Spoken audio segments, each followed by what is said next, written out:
From the News Channel 5 Network, this is MorningLine with Nick Barris.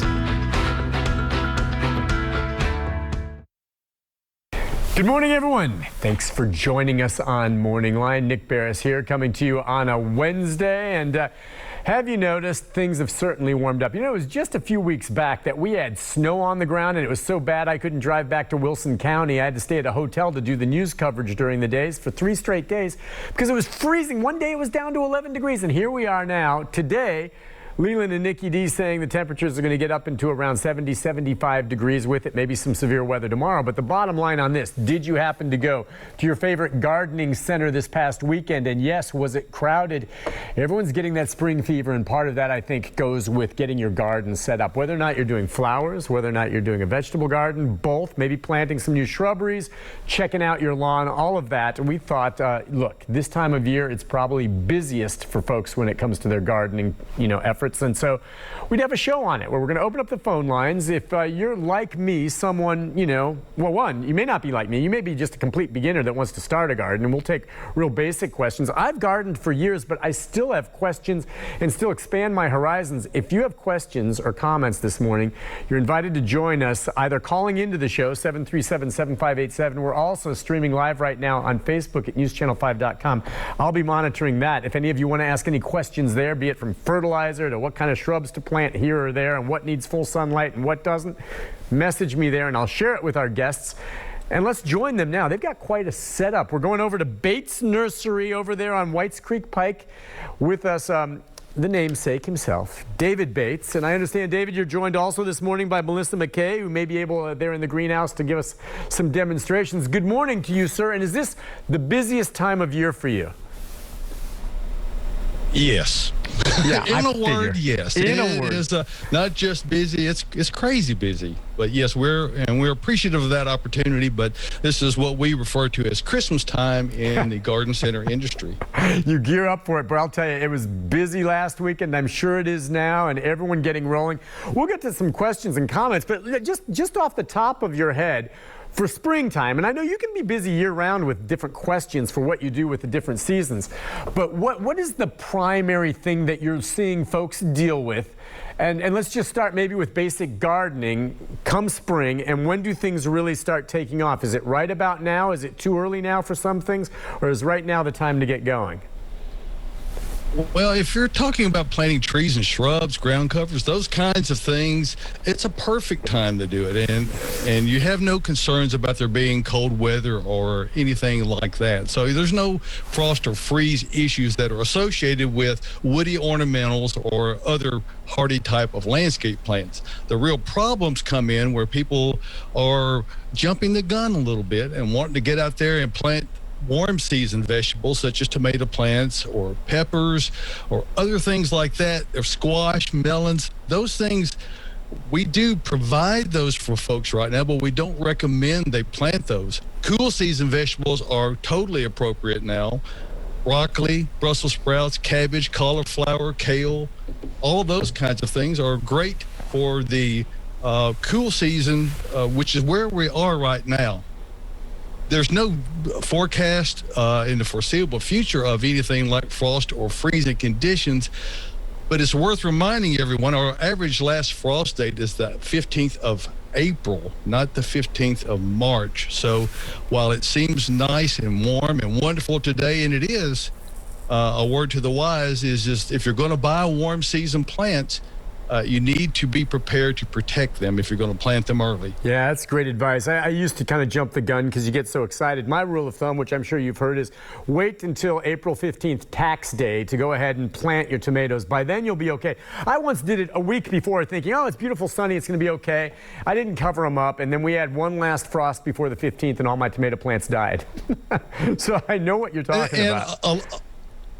A lot of people even use the Mother's Day rule if they're going to be extra cautious, and that pushes it out about 3 weeks later. Now, that may be a little conservative. I think there are a few gardeners who are really that patient. When the weather gets nice, for people like us who like getting out and digging in the dirt, at the very onset of the season, people get interested in getting their hands in it. And, I think that there is certainly a therapeutic effect that's associated with gardening that, frankly, we all need. We've been shut in the house for the last year.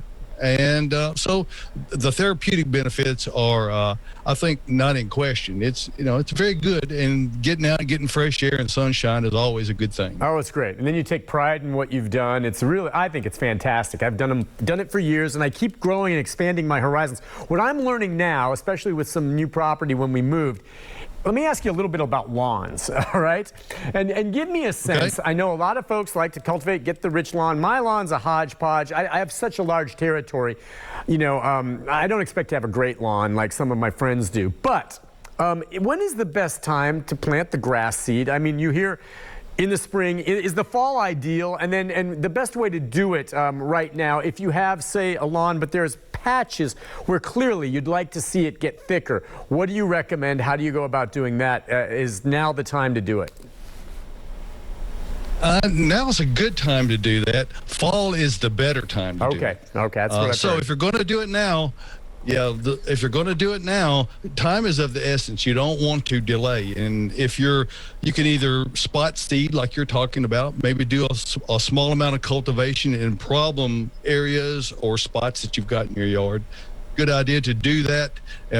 Take a small tiller and till it up, or at least with the teeth of a rake, and scratch it up as vigorously as possible and put seed on those, maybe a little light straw or something to help hold moisture.